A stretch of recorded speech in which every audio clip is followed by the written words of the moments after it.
before we end for the evening with the sutras, does anyone have any other question or concern, especially from out of the practice, or if something's unclear, please feel free. Robert.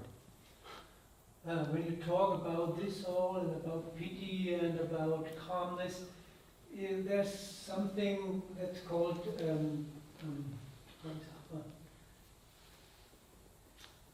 there's the definition of depth of the jhanas. It's called the jhanas. Jhanas. And maybe it's something like grasping every something, or is something that you know that you take for you, or somebody can take in Zen meditation? Your question is not clear. Is jhana something you know in Zen meditation, or is something too far away from Zen? Dhyana? Jhanas, the jhanas, yes. Dhyana is actually the Sanskrit or Pali word for Zen. Zen comes from that word. No, The jhanas. the depth. How do you spell it? Dhyana. Yeah, that's Zen. It's the same word. Okay. Zen came from jhana, or huh? You understand jhana or dhyana in Sanskrit? It's the same thing. The question is, why is the Zen school called jhana? No. Because in one sense, of course, what are we doing here? We're all sitting in Zazen meditation. That's the basic practice. But at the same time, Zen is very critical of merely sitting in meditation. As you know, there are endless koans challenging that idea. If you sit thinking to become a Buddha, right? So it's an interesting thing that no scholar has been able to explain. Why is Zen called the Zen school? But you have to realize what you're talking about, jhana or jhana, is the deepest state of mental equipoise or concentration. Samadhi, okay? Samadhi is the kind of entrance. These words are not used consistently in Buddhism. Buddhism is a huge tradition, so be careful when you read. But basically, samadhi is the entrance. By concentrating, for example, on your breath, you can enter a state of samadhi, right? Where there's just that.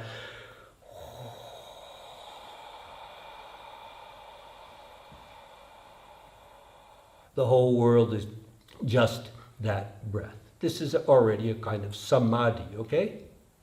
Concentrated oneness. In Japanese, colloquial Japanese today, they speak about a doku zammai, a reading zammai or samadhi. In other words, when you're just into reading or watching a movie, they call it samadhi. They use the word zammai, that's the Japanese word, okay? When that concentration is deepened, okay, there is this feeling of piti or joy, contentment, happiness, okay? But if you don't get stuck there, if you continue to refine it, it's very clear in the Pali, in the Sanskrit, in the suttas.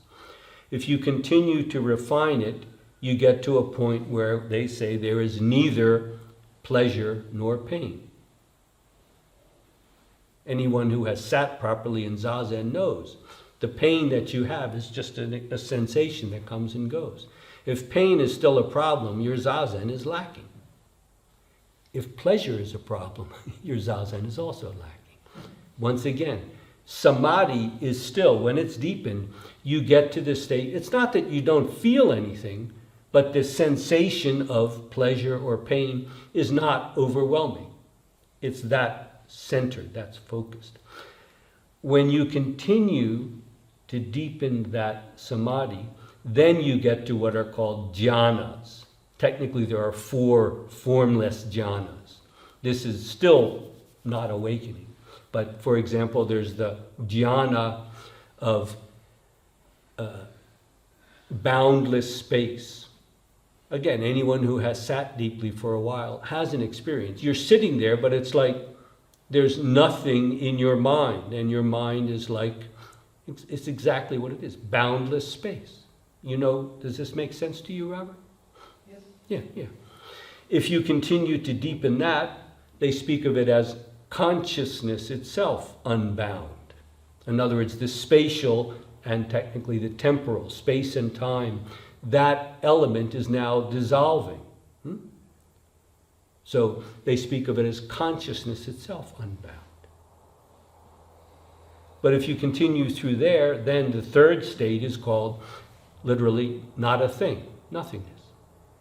Because to all intents and purposes, there's no object at all, not even consciousness unbound. Even that is dissolved. There's no subject perceiving, and there's nothing perceived. So it's precisely described. It's not a thing. And yet it's not mere unconsciousness either. It is aware in a way that is impossible for us to imagine in our ordinary consciousness. If you continue through there, the final formless jhana, what you're talking about, is called neither perception nor non-perception. Again, not just non-perception, no. There's no perceiving, but it's not non-perceiving either. Everything is completely open, and yet there's nothing going out and there's nothing coming in. This is just prior to awakening. This is where the great doubt has solidified, you see? When that turns over, that's awakening. That's awakening, okay? But again, this is just a description, in a sense, not just a conceptualization, but it's conceptualizing what naturally happened into these stages. Very helpful in a way. You know, when you have the experience, oh, that's what they mean by, it can be very helpful. But the point is not to get stuck at any of those places. You follow? And that can be done through contentment or through doubt. Okay? Does that help you to understand what the jhanas are about? Yes. But oddly enough, jhana in Sanskrit and Pali, became chana in Chinese. It was just transliterating it, and they used a character that means meditation. And then it became song in Korean, and zen, that's how it's pronounced in Japan, zen. But that's actually the same word as jhana. It's the same word. You know jhana, huh? Yeah, A deep jhana. concentration, huh? But jhana, I think they translate it with knowledge. That's wrong. Huh? No. It's a different word. No, that's wrong. Okay. Yeah. You might think of vijnana, Yeah. prajna, wisdom, and vijnana is knowledge. Okay. No, this is different. Dhyana or jhana. Anyway, we don't have to go into all the academics, but does it help you to see what this jhana is? We don't have to go through all those stages. This is clearly what Zen, the greatness of Zen. Those stages had become so analyzed, 72 different, and every time you meditate, I'm serious, in certain schools, I've spoken with these people who have mastered it. They go through every one of those stages whenever they meditate. And when they come out, they go through the reverse. Every one of those stages, because they want to make it perfectly clear. Huh? Well, Zen, in a sense, you can see, it was a kind of a reaction to that. Oh my goodness, 72, You don't have to do that. So, in a way, Zen was a more natural way of allowing, for example, the doubt to naturally penetrate that, or the contentment to naturally penetrate to the bottom. In a way, it's much more natural, but we shouldn't make light of those different stages. Each one of them can show us something, but most importantly, they are not the release, the end of the dis-ease, so to speak. Huh? The roots of self-delusion remain as long as the bottom is not penetrated. Huh? Does that help, Robert? Does that respond to your... Thank you. Okay. I'm sorry to have gone over time, but there was a lot of explanations, mine and others. Does anyone else have a question or a concern from out of the practice? Again, not just for yourself, but for the benefit of everyone. More simple question. Yes. More simple. How is I don't understand the connection and this doubt. What's the And to stop? the doubt? Yes. Oh, the doubt. Great doubt. Yes. Mm. How is the connection? Is this? I think it's different, but I don't really understand. Very basically in Buddhism, what's called the first noble truth, duhkha, which is maybe well translated as dis-ease. To put it very simply, we, the self, cannot come to rest in anything. We all know this when we're children, let alone adults. But we cannot come fully to rest. In a sense, that's what you were saying. You have these experiences, but it's not full or complete, right? We cannot. The self, by its very nature, is split. It has trust, and it has doubt. We're alive, but we also know we're going to die, and we don't want to. We want to do good, but we often fail, don't we? We are split through and through. The self is, what I want to say is, the self doesn't have that split. Or maybe some selves have it and some don't. No, the self, what I call myself, is actually split. By its very nature. That's what it is. It doesn't have that split. It is that split. That's why Buddhism speaks of dukkha. We cannot come to rest as a self because it's not real. It's not real. And yet we don't know what to do. Thus it's often spoken of as ignorance. What is the cause of all this? Buddhism doesn't go into an original sin, the way that Christianity, Judaism, and Islam make very important. They speak of it in terms of ignorance or clinging, things like this. It's a little, it sounds vague, but it's actually very precise because it's all mixed up together. I would put it this way. Because we, the self, doesn't really know what it is, how can it split? It seeks to fulfill itself in someone or something. And so our life is actually a way of trying to fill the hole that we feel. And often it causes more pain in the process, doesn't it? We cannot come fully to rest in ourselves. We cannot fulfill ourselves. You know, look around you and see what people do. Where does the doubt come from? Take a look.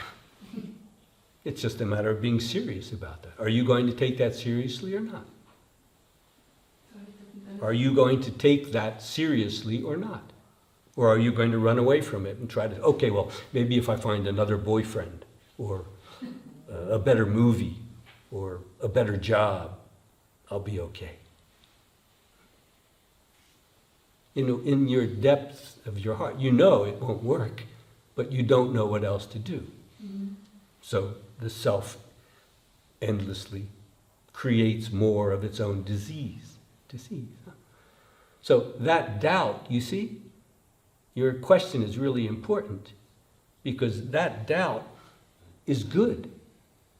You see? It's true. It's showing us something that we maybe don't want to see, but it is true. And when we really see it, it's released. It's done. But you have to go through that doubt. Do you follow? It's there in you. You're looking for it out there, and that's why you don't understand it. Find it in yourself. It's already there. You have trust, don't you? And you have doubt, don't you? Don't try to deny it. It's there. It's there. Open up to it. It's not someone else's. Okay? Thank you for your question. Again, sorry to have gone over time, but we can just do the sutras and jump right into late night sitting or what? No, we'll need at least a little break. And then we'll start the late night sitting at 10 o'clock. Okay. Yes, great. But these questions, these concerns are important.